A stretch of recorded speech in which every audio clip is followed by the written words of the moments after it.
నమస్తే. ఇన్నాళ్ళు నన్ను సపోర్ట్ చేస్తూ, ఎంకరేజ్ చేస్తూ మీ ప్రేమని నాకు అందిస్తున్న ప్రతి ఒక్కరికి కృతజ్ఞతలు. అలాగే ఈ వీడియో కూడా ఖచ్చితంగా మీకు ఉపయోగపడుతుంది. లైక్, షేర్ అండ్ సబ్స్క్రైబ్ చేసి మీ సపోర్ట్‌ని నాకు అందించండి. అలాగే ఈ వీడియో పట్ల మీకున్న అభిప్రాయాన్ని కామెంట్ సెక్షన్‌లో కామెంట్ చేసి తెలియజేయండి. ఇప్పుడు వీడియోని చూద్దాం. జ్యోతిష్య శాస్త్రం ఒక అద్భుతం. వేదాంగమైన జ్యోతిష్య శాస్త్రం అనేటువంటిది మానవ జీవన గమనానికి ఒక వరం. జ్యోతిష్య శాస్త్రం నీ జీవితంలో వెలుగునింపే ఒక భాష.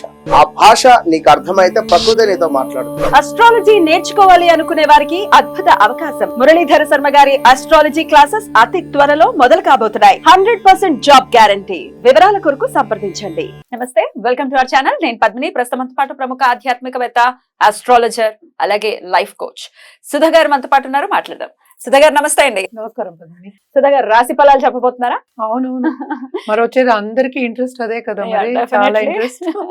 సో రాశి ఫలితాలు ఆగస్ట్ నెల 1 నుంచి 31 వరకు మొత్తం నెల మాట్లాడుకుందాం. ఫస్ట్ ఎప్పుడైనా రాశి ఫలాలు మాట్లాడుకున్నప్పుడు మనం గోచారం మాట్లాడుకోవాలి, ఇంకా తప్పదు.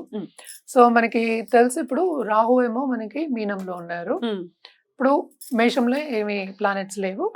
మళ్ళీ ఏమో వృషభంలో జూపిటర్, మార్స్. అంటే ఏంటంటే ఈ రాశికి అధిపతి కూడా ఇక్కడ మనకి వృషభంలో ఉన్నారు. మళ్ళా మిథునంలో ఏం లేరు. సన్ ఏమో ఇక్కడ మనకి కర్కాటకంలో ఉన్నారు. సో ఆయన ఏంటంటే దిగుతున్నారు 16th, ఇక్కడ రాసా అందుకనే డేట్ 16th కి దిగుతున్నారు అనమాట సింహానికి. సో ఆ గోచారము మెయిన్ గోచారం మళ్ళాను. ఇంకా ఏంటంటే మనకి సింహంలో మెర్కురీ, వీనస్ ఉన్నారు. మళ్ళీ ఇంకో మోస్ట్ ఇంపార్టెంట్ ఏంటంటే మెర్కురీ రిట్రోగ్రేడ్ అవుతున్నాడు అనమాట 5th ఆగస్ట్ నుంచి, 5th 6th around that time. మళ్ళీ ఆయన రిట్రోగ్రేడ్ అయ్యి కర్కాటకానికి వెళ్తున్నారు ఈ మంత్, అంటే ఆగస్ట్ నెల ఆఖరికి. వక్రగతి ఉంది అండ్ వెళ్ళడం కూడా కర్కాటకానికి వెళ్తున్నారు. అదే. సో నెక్స్ట్ మనకేమో కన్యలో మనకి కేతు ఉన్నారు అనమాట. మనకు ఆల్రెడీ తెలుసు శని రిట్రోగ్రేడ్ అయ్యారు జూన్ 30th నుంచి, అంటే జూలై నుంచి రిట్రోగ్రేషన్ లో ఉన్నారు అనమాట. నవంబర్ 15th వరకు రిట్రోగ్రేషన్. సో ఇవి పరిస్థితి అనమాట, ఇలా ఉంది ఈ పరిస్థితి. ఈ ప్లానెటరీ పొజిషన్ బట్టి మన గోచార రీత్యా మనం మాట్లాడుకోవాలి. ఇంకోటి మోస్ట్ ఇంపార్టెంట్ ఏంటంటే మనకి ఎప్పటికైనా నీచ గ్రహాలు, అంటే ఏంటంటే కొంచెం ఉగ్ర గ్రహాలు అయినా సరే 3, 6, 11 పొజిషన్ లో బాగుంటుంది అంటాం. శుభగ్రహాలు అయితే మనకేమో 1, 5, 9, 11 ఇలాంటి వాటిలో బాగుంటుంది అని చెప్తుంటాం. ఎక్కడి నుంచి, మీ రాశి దగ్గర నుంచి గోచార రీత్యగా ఇది జనరల్ గా చెప్పడం అనేది జరుగుతుంది. ఎందుకంటే మనం జూపిటర్ కి చూసుకోవచ్చు, అంటే గురువుకి చూసుకోవచ్చు, శనికి చూసుకోవచ్చు, రాహుకి చూసుకోవచ్చు. మిగతావన్నీ చిన్న గ్రహాలు. చిన్న గ్రహాలు అంటే ఒక నెలకి మారుతూనే ఉంటాయి కదా. సో ఇవన్నీ చూసుకున్నప్పుడు ఏంటి, ఎక్కువ మనం కాన్సన్ట్రేట్ చేసేది మెర్కురీ, వీనస్ అంత కాన్సన్ట్రేట్ చేయము. మిగతా పెద్ద గ్రహాల మీద కాన్సన్ట్రేట్ చేస్తాం. అంటే రాహు, జూపిటర్, మళ్ళా శని. మోస్ట్ రాహు ఉంటే మరి కేతు, అంతే కదా, రెండు ఒకటే ఆపోజిట్ కదా. ఆపోజిట్ కనుక తప్పక అవి చూసుకోవాలి. ఎందుకంటే 1.5 years ఉంటుంది. ఇవన్నీ ఏంటంటే మనం జనరల్ గా మాట్లాడుకుంటున్నాం. ఎప్పటికైనా సరే మనం జాతక రీత్యా వాళ్ళకి ఇది జనరల్ సొల్యూషన్స్ కూడా మనం చెప్పేది. ఇప్పుడు జాతక రీత్యా జాతకం చూపించుకున్న తర్వాత ఒక సొల్యూషన్ ఇవ్వడం కానీ, కరెక్ట్ సొల్యూషన్ అని చెప్పేది ఇవ్వడం అనేది జరుగుతుంది. అలాగే ఒక జాతిరత్నం కూడా. ఇప్పుడు దీన్ని బట్టి మనం జనరల్ గా జాతిరత్నం చెప్తాం, కానీ జాతక రీత్యా ఇంకా చాలా ఉంటాయి. మనం దశ విశేషాల గురించి కూడా మాట్లాడున్నాము. అలాగే లగ్నం వస్తుంది. సో లగ్నం రీత్యా ఇదేంటంటే మూన్ పట్టి, అంటే ఏంటంటే మనకి గోచారం చంద్రుడిని పట్టి, రాశిని పట్టి మనం మాట్లాడుకుంటున్నాం. అందుకనే రాశి ఫలితాలు అన్నాం. సో ఆ ఫలితాలు కొంచెం జనరల్ గా ఉంటాయి. సో ఎవరికైనా కావాలి అంటే తప్పక జాతకం అనేది పరిశీలించుకోవాలి. అది పరిశీలించుకోవాలంటే కింద స్క్రోల్ అయ్యే డెఫినెట్ గా చెప్పడం జరుగుతుంది. అండ్ ఆల్సో ఏంటంటే ఎప్పుడు అపాయింట్మెంట్ సెట్ చేయడం అవన్నీ కూడా జరుగుతుంది. అపాయింట్మెంట్ అనేది తీసుకోండి. రైట్, తప్పకుండా రాశి ఫలితాలు ఒకసారి చూసుకుందాం. మేష రాశి నుంచి మొదలుకొని మీన రాశి వరకు ఈ ఆగస్ట్ రాశి ఫలాలు ఎలా ఉన్నాయో ఇప్పుడు డాక్టర్ సుధా గారి ప్రొడిక్షన్స్ లో తెలుసుకుందాం. మరి మిథున రాశి వారికి ఆగస్ట్ నెల ఎలాంటి రిజల్ట్స్ ని ఇస్తుందని అనుకోవచ్చు సుధా గారు? ఇప్పుడు మనం చూసామంటే మనకి 10th లోడేమో 12th లో పడున్నారు, 10th లో ఏమో రాహు ఉన్నారు. సో వీళ్ళకి ఏంటంటే కెరియర్ లో అభివృద్ధి బాగుంటుంది. ఎందుకంటే ఈ కాలంలో 10th రాహు కానీ నీచ గ్రహాలు ఏవైనా మనకు ఉన్నాయి అంటే 10th లో అంటే కెరియర్ ఇంప్రూవ్మెంట్ అనేది ఉంటుంది. అంటే ఏంటి, ఇప్పుడు బిజినెస్ కూడా విస్తరిస్తుంది కదా తప్పక. అండ్ ఇన్వెస్ట్మెంట్స్ రంగం అనుకుందాం కాసేపు. ఆన్లైన్ చేసేవాళ్ళు కానీ ఆన్లైన్ బిజినెస్ చేస్తూ ఉంటారు. ఇవన్నీ ఏంటంటే విస్తరిస్తాయి, బాగుంటుంది వాళ్ళకి. కమ్యూనికేషన్ స్కిల్స్ ఎలాగో బాగానే ఉంటాయి. రాహు 10th లో ఉంటే ఇంకా బాగుంటాయి. నాట్ ఓన్లీ మాట్లాడడం, అది కరెక్ట్ గా ఏంటంటే టైం కి చేయాలి కదా. కమ్యూనికేషన్ నాట్ ఓన్లీ మాట్లాడడం కదా, అది టైం కి కరెక్ట్ గా మనమేమో వాళ్ళకి చెప్తే గానీ, క్లయింట్‌కి చెప్తే గానీ వాళ్ళు you have to get back కదా! True. So that is most important communication. అవన్నీ టైంకి జరుగుతాయి. అది ఒక ప్లస్ పాయింట్. అలాగే ఏంటంటే మనకి శని గ్రహం కూడా మంచి స్ట్రాంగ్‌గా ఉన్నారు ఇంట్లో. ఇక్కడ ఏంటి ప్రాబ్లమ్ ఏంటంటే సెకండ్ హౌస్‌లో మనకి సన్ ఉన్నారు. థర్డ్ లార్డ్ సెకండ్‌లో ఉన్నారు. అంటే ఏంటి? డబ్బు కోసం కొంచెం ఇబ్బంది పడాలి కదా! ఆర్థికంగా ఎదుగుదలకి ఇబ్బంది పడాలి. అంటే శ్రమ అనేది ఆల్రెడీ అధికం బికాస్ ఆఫ్ దిస్. భాగ్యం. భాగ్యంలో శని ఉన్నారు. స్లో డౌన్ అవుతుంది అలా అయినా. రిట్రోగ్రేషన్ లో ఉంటే స్లో డౌన్ అవుతుంది. కానీ ఏంటంటే శని ఏమో హార్డ్ వర్క్ చేయిస్తాడు. హార్డ్ వర్క్ చేయందే ఏం రాదు. ఈ కాలంలో లాగా ఇలా ఇలా చిటికైగానే వచ్చేయాలంటే ఎట్లా వస్తుంది? రాదు. So hard work plus time taking ఇవన్నీను. ఈ నెల అంతా ఏంటంటే శ్రమ పడే యోగం. అంటే మంచికి శ్రమ పడతారు, బాగుంటుంది. వీళ్ళకి మోస్ట్ ఇంపార్టెంట్ ఏంటంటే ఇదే కదా, ఇక్కడే కదా మిథున రాశి. మనకి సన్ థర్డ్ లార్డ్ సెకండ్ లో పడ్డాడు. సో కుటుంబ పరంగా పరిస్థితి అంత బాగుండదు, డిసగ్రిమెంట్స్ ఎక్కువ ఉంటాయి అని చెప్పాలన్నమాట.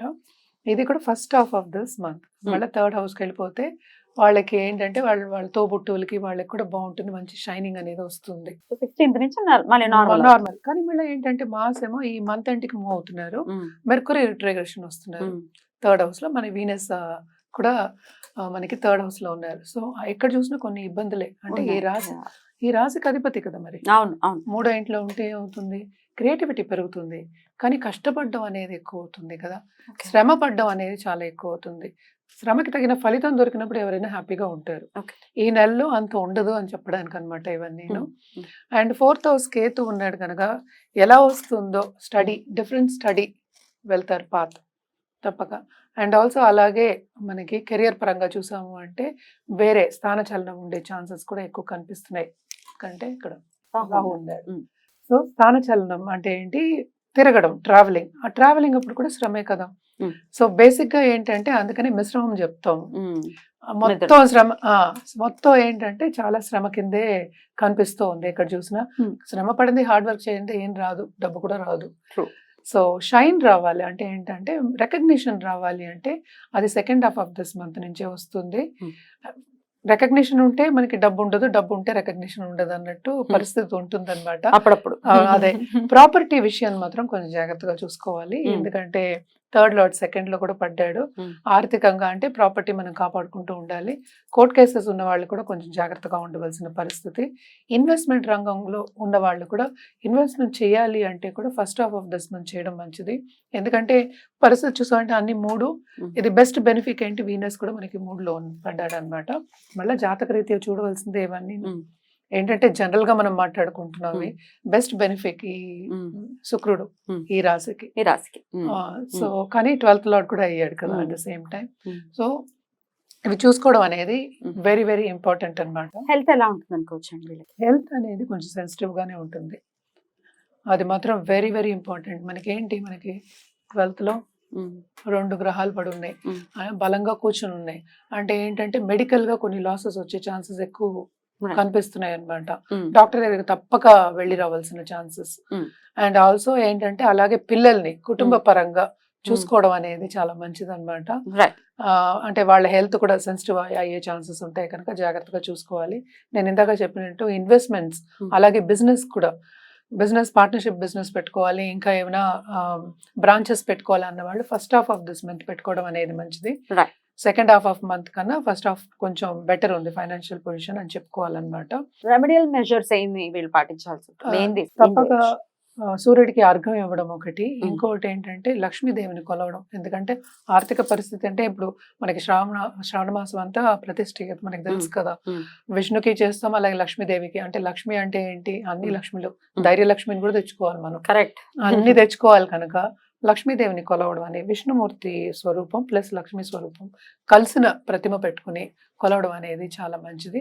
అలాగే ఒక గోవుకి మనము ఆహారం ఇవ్వడం అనేది మంచిది ఎప్పుడు, ఎవ్రీ వెడ్నెస్డే. అలాగే విష్ణు సహస్రనామం చదువుకునే వాళ్ళందరూ కంటిన్యూ చేసుకోవచ్చు, అది మనం ఆపవలసిన అవసరం లేదు. ఎప్పటికైనా అదే చెప్తూ ఉంటాను నేను, ఏంటంటే కొంచెం యాంటీబయాటిక్ ఇచ్చినట్టు ఇవ్వాలి, ఒకసారి చదివితే సరిపోదు, కొంచెం ఎక్కువసారి చేసుకోవాలి అని చెప్తూ ఉంటాను అనమాట. ఇవన్నీ చేస్తే మంచిది. కొంతవరకు మనకి పాజిటివ్ రిజల్ట్ ఇప్పుడు ఈ నెలలో కనిపించకపోయినా వచ్చే కాలంలో కనిపించే ఛాన్సెస్ ఎక్కువ ఉంటాయి. రైట్, చాలా బ్యూటిఫుల్ గా ఎక్స్ప్లెయిన్ చేశారు. కృతజ్ఞతలు. ఇక నెక్స్ట్ ఎపిసోడ్ లో కర్కాటక రాశి గురించి మాట్లాడుకుందాం. థ్యాంక్ యూ అండి. నమస్తే.